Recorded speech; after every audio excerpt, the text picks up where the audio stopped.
مرحبا بكم في حلقة اليوم.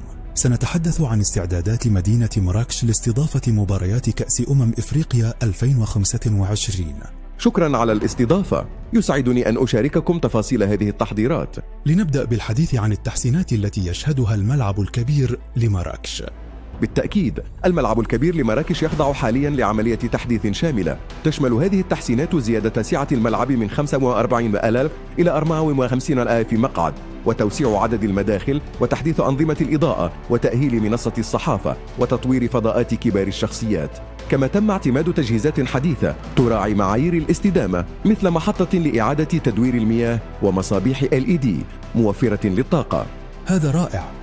وماذا عن البنية التحتية المحيطة بالملعب؟ هناك جهود كبيرة لتأهيل محيط الملعب. تشمل هذه الأعمال إعادة تهيئة الطرق والمرافق المحيطة بهدف تحسين تجربة الجماهير وضمان سهولة الوصول إلى الملعب.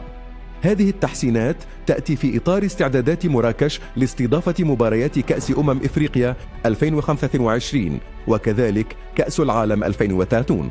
هل هناك تحديثات أخرى تتعلق بالنقل العام في المدينة؟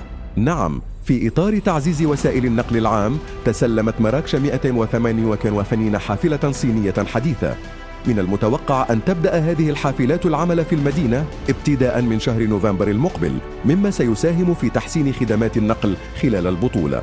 يبدو أن مراكش تبذل جهودا كبيرة لضمان نجاح البطولة.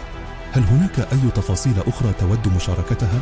أود الإشارة إلى أن هذه التحضيرات تعكس التزام المملكة المغربية تجاه القارة الإفريقية، كما أن هذه الجهود تحظى بمتابعة شخصية من الملك محمد السادس، مما يؤكد أهمية الحدث بالنسبة للمغرب.